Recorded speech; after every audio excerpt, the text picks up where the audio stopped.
I'm Tom Ravlic, and welcome to this particular live stream. We know that there's a lot of movement right now in various quarters to try and get people who worked with Australians out of Kabul, that is guards, interpreters and embassy staff.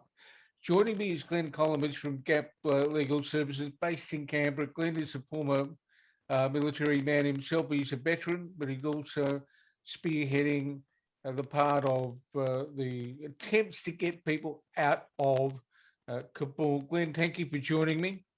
Thanks, Tom. Thanks, mate. Now, look, we know that the Taliban advanced. We know that Kabul has essentially fallen. It fell yesterday. There are 196 people on your books that have worked with Australia based in Kabul. What is the status? What is their status at the moment, according to the best information you have now? Mate, we have, you're right, we have 196 former embassy guards, 50 interpreters and 2 journos on our books in Kabul, waiting to get notice that notice to move to the airport to be extracted. Very well coordinated by Kay Danes and Pat Ryan. So we have, they're packed with a small amount of personal equipment, personal items, waiting for the call. So, and we know where they are. We have all of their information, and we've been compiling all of their data and evidence. So, look, they're just there, waiting to be for Australia to do the right thing and get them out of Kabul. Glenn, there'll be people who watch this who won't necessarily understand all of the information requirements that need to be met with this sort of a situation.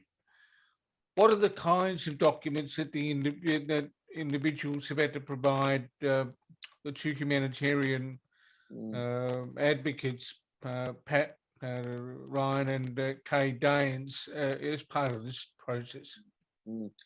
Massive amounts of evidentiary material, documents. It's a 2-stage process. So firstly, they need clearance through either DFAT or defence, depending on who they worked with.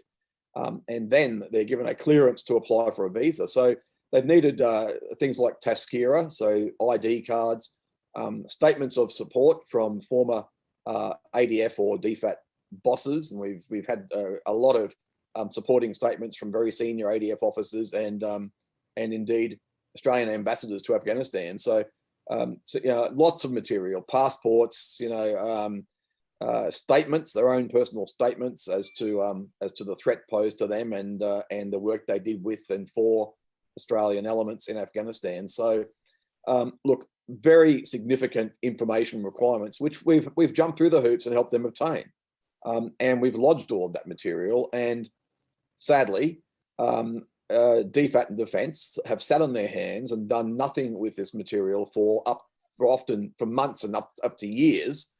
And now it's come to a head.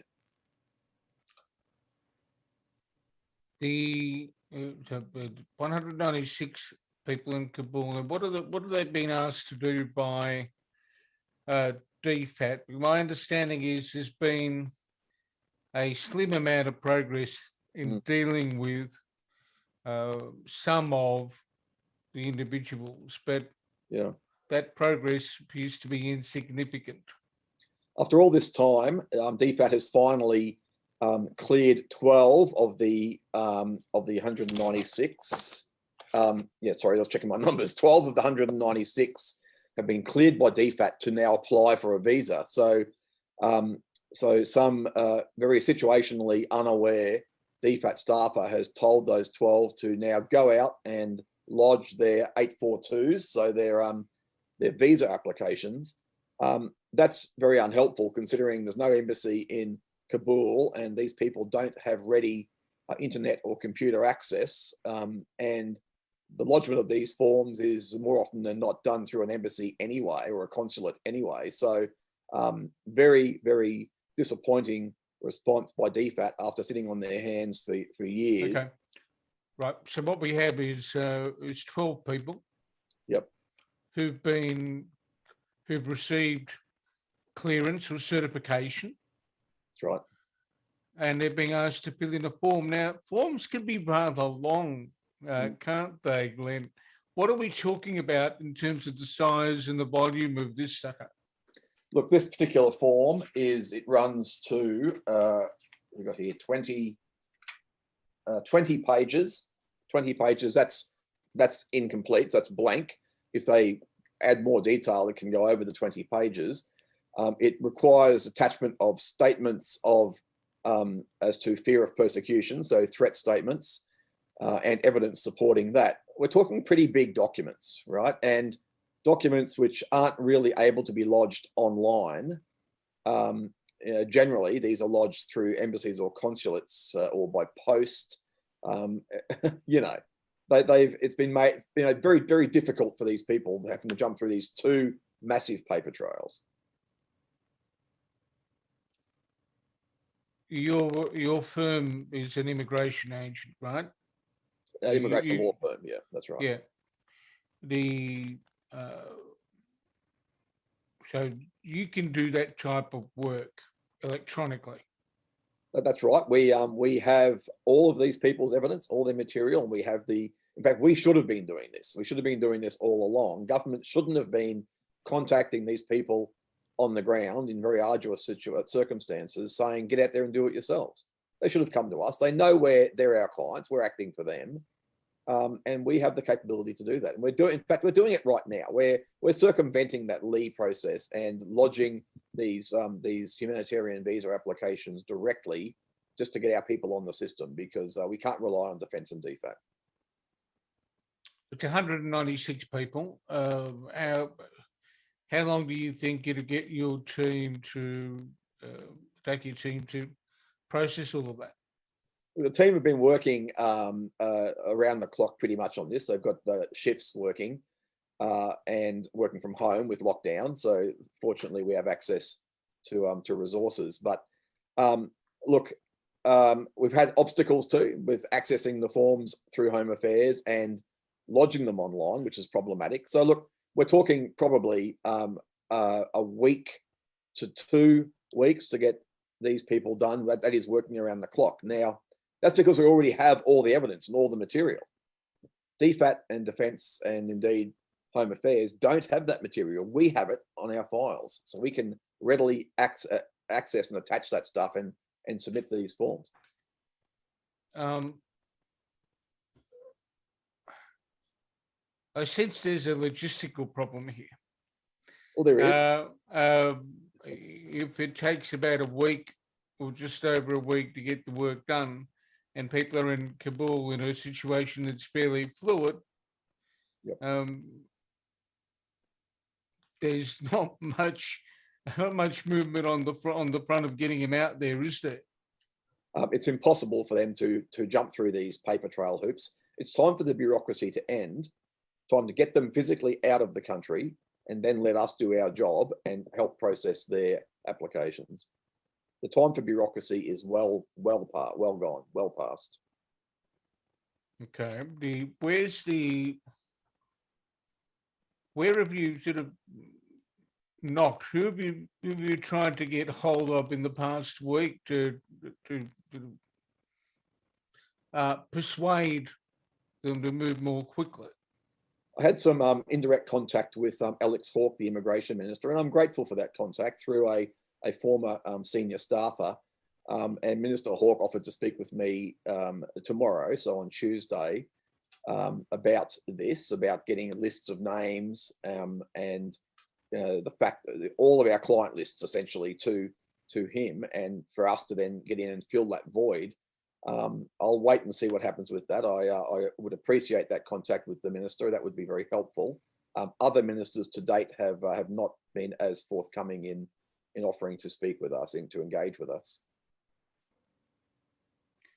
Yeah, this is a double-edged sword for someone like you, isn't it? You not only are you a lawyer trying to get this done, but you're also a former veteran. That's correct. Veteran. Yeah, veteran. That's correct. Yeah. Yeah.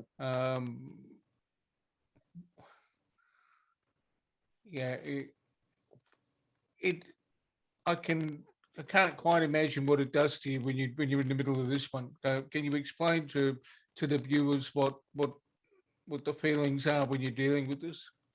It's enormously frustrating, and I guess you can probably sense I'm a bit angry about a lot of this because as a former army officer, you work with lead-in times and you work with your intelligence, so your information, the situation on the ground, and you then plan based on that.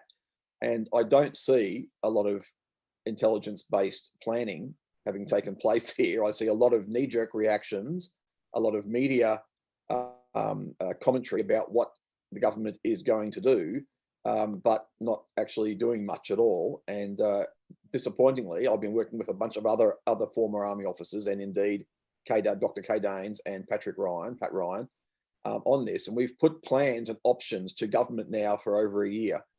And all of those options would work. They could be working right now. Look, we've been denied those options. And now I believe that will deny many of our clients the opportunity to get out of that country. And that's the most frustrating and disappointing part of all of this. Given that you're an old military man and you've got an acute understanding of how things work, how, I know you're a little removed from the situation on the ground, but what is your assessment of how any extraction could happen at this point in time? In the last hour or so, I've become I have to become quite pragmatic, I think. I understand Kabul airport is now under increasing pressure to the point that security may have broken down there. I understand civil flights out have been ceased. And I'm not overly confident that too many more military flights will be able to get in and out. So I really hope that the ADF air assets that are on their way, or apparently on their way there now, can get in and can get our people out, although I'm not overly confident. I have to try and be positive about this. I have to be. But I just think that it was left to too late in the day to start implementing these NEO plans which are on shelves in Canberra. So they're not something they've developed, from scratch. Why it's taken so long to implement one of these shelved NEO plans and make it happen now this late in the day. What is there anything else that can be done at the current time, Glenn, in terms of the individuals that are in Kabul and that are the former guards, interpreters, and staff? Are there any other options at the present time that you can see? Look, I'd like to see more attention given to. I understand that I was seeing in the media the Taliban have said that they will allow extractions from Kabul airport. I'd like to see that undertaking honoured, and I'd like to see more civil aviation options, more civil aircraft flying in and flying people out, and they can be government arranged, government sponsored. I don't care. Just make it happen. Of course, I want to see our ADF air assets, aircraft get in there and get our people out. Even if it means, to be honest, shuttling people to the UAE, to Al Minhad Air Base, where we still have a footprint, a footprint to some extent. We still have a facility there. Just get in there, get our people on these flights. We can give them the lists, fly them to Dubai, to Al Minhad Air Base, and then let us start doing the processing there. Third country processing is not unheard of. We can put MOUs in place to make it happen. But the fact that the security at the airport's now quite problematic. I think the government has to be making some sort of arrangements to still get our aircraft in and get our people out. Then if there's anyone that's watching this that would like to get in touch with your firm, with Gap Legal Services, to either understand more about what's going on, or they might have a family that are involved in all of this, what is the best way people can contact you? jump on the internet, Gap Veteran and Legal Services, and there are some contact details there, some social media contact details and email addresses. I think that's the best way. That way nothing will fall through the cracks. At least it's often texts and other things fall through the cracks. So at least contact through the firm, and it's constantly monitored. And we have a team of staff whose job it is to keep an eye on those sorts of contact mechanisms. Glenn, I appreciate your time. It's very, very busy, and I understand that there's a lot for you to be going on with.